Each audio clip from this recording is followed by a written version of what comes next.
Welcome back to Ici Arts. Today's guest is orchestra conductor, composer, pianist, and cultural visionary Bassam Challita, recognized as one of the most innovative music professionals to emerge from the Middle East in the past 2 decades.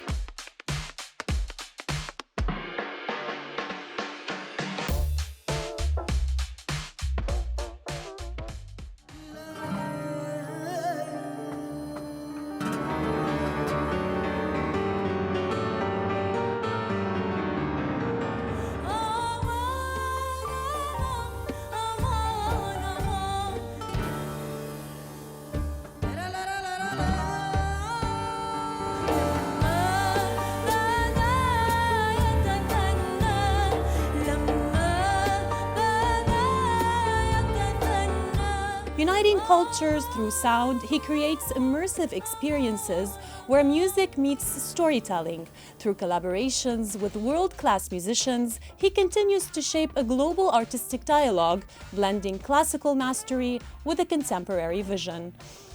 Bassam, welcome to Ici Arts. It's a pleasure to have you on the show. Thank you, Leia. Thank you for hosting me and thank you for this beautiful introduction.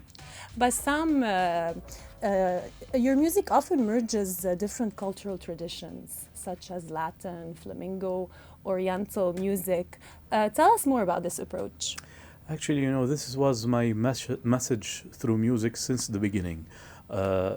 It's always blending cultures, building bridges between nations, between ethnicities through music, and demonstrating that music is a global language that links people without even speaking the same language, without even being from the same background or ethnicity.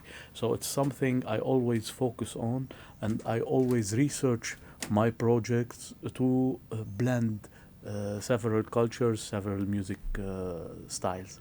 And Bassam, in times of conflict and war, what role does uniting cultures play today? Actually, wherever war has its own sounds of bombing, etc. Music has its own sounds of building bridges between nations, and it's a diplomacy without negotiation. Music, you can find orchestras around the world having people from different ethnicities, even conflicting countries, conflicting people, playing music in the same orchestra and having this beautiful dialogue without even speaking. So it's always during conflict, music is crucial to let's say smoothen the wounds and make a better world. Mm-hmm. Do moments of war push you? Tend to inspire you, or do you feel more resilient? Do you feel discouraged? Music is all about feelings. So whenever we feel discouraged or we feel, mellow or happy or in love or patriotic or whatever, that's where you create music. You can listen to our contemporary Lebanese, let's say, artists. During the war times, we always listen to Majid al-Rumi, we listen to Fayrouz, we listen to Julia, to others who created music during these times of conflicts, and it always represents your feelings. Whenever you're feeling like you listen to music, even during wars, since the Middle Ages until the Renaissance, until like Guillaume de Machaut during the Middle Ages, and then Josquin des Prés, for example, during the Renaissance period. It all was a time of conflict, a time of Black Death, they call it, 100 years of conflict between the French and the English. That's where they created the most.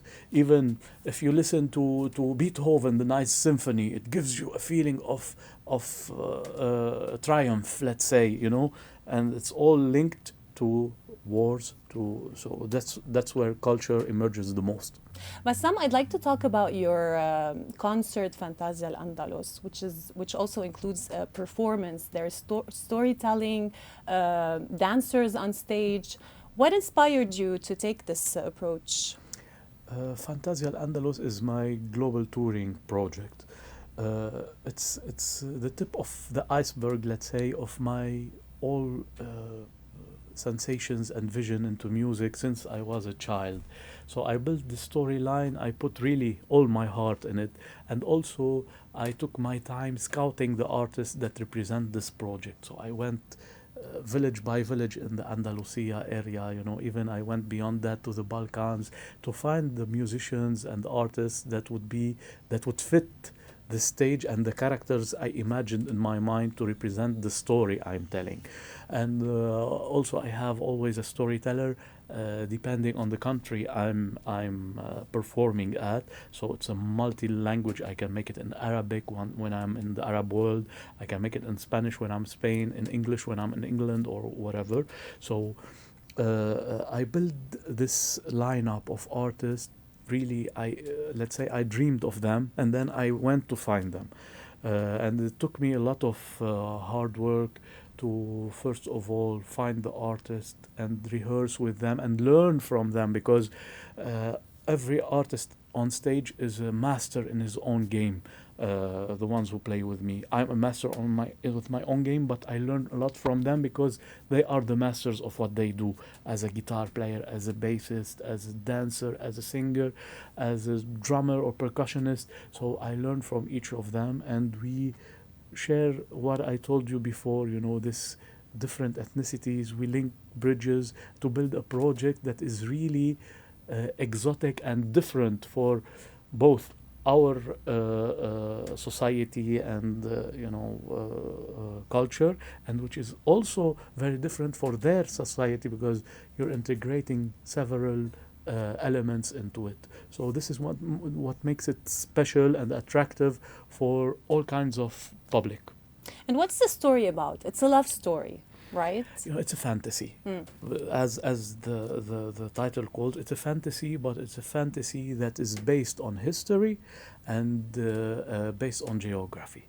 So it links a village from Lebanon to a city in Spain, and it goes back to the 9th century, to the 10th century, and then goes to the 15th century where the war started and the lovers separated. And after 1,000 years, he comes back and finds her, which demonstrate that, no matter how people might change, the palaces might crumble, but music stays forever. And this is a message for all composers, that during times like these, uncertainty, when you create music, it resonates forever. And love, right? Absolutely, love as well. Love is a goes in harmony with music all the time. So when you say music, it has to be linked to love. It's a bold composition with Arab and flamenco influences. Yeah. They both carry strong emotion. How do you find the balance? How do you connect them in a way that feels natural? Look, you have also to study history, because these two musics are very interconnected since the times of a composer called Ziryab, who went in the 10th century to Andalus from Iraq, and he took with him the oud, and he added a string, and he created an instrument that resembles the lute at the time. In the Middle Ages, the lute was created based on Ziryab's oud and then was transformed into the guitar. And even the scales that they brought with them to the Middle East, like Hijaz, like others, are very impacted by the Andalusian music. Even flamenco, in the same geographical part, in Andalus, it evolved into flamenco. In the Arab world, it evolved into several scales of music. So when you study this, you find how music is really interconnected. And I try to respect the traditional music that they do and give it its all its value, because you have audiences from there, so you can't be shift from their culture without giving them their culture in a appropriate and decent and recognizable way. So I try to respect all cultures and then blend them together in a modern innovative way. That's challenging. It is, but it's a passion for me. I do it with all the love I have and with all the passion I have. Bassam, what are you working on right now? Now I'm working on several projects. I have an upcoming concert in Jarash, hopefully, on 26th of July. With my Spanish lineup, it's a lineup from Romania, from the Orient, from Spain, and from here. So I'm gonna be performing it there, and I have a tour in France as well that starts on 3rd of October in Théâtre de la Tour Eiffel, and goes on to several venues in Europe, which we're still working on. I'm also working on several projects in parallel that are sequels to Fantasial Andalos. I created something called Back to the Roots, which is the journey that comes from Spain to Northern Africa, passing through Morocco, through Algeria, through Egypt, through the desert of Sham. They call it Badiat Sham, going back to the mountains of Lebanon, and a journey that resonates from the Andalus to the mountains of Lebanon. So this is also a project that I already featured in Opera Beirut, and it already has also What's Opera Beirut? Actually, this is a world-class venue that was created in Lebanon recently, with a very good capacity that fits huge concerts, going from dîner spectacle to pure concerts of 5,000 attendees, with the latest technologies of theatrical lighting, sound, and immersive experiences. And I took over this venue as an artistic director and the director of programming, and I'm planning to make it the place to go for cultural performances from across the world in the heart of Beirut. Best of luck, Bassam. Thank you, Leia. Thank you so much for being here today. It was a pleasure to have you. Thank you also for your kindness, and I really appreciate what you do. I always follow up with your programs and your Likewise. reports. So thank you so much. Thank you, Bassam.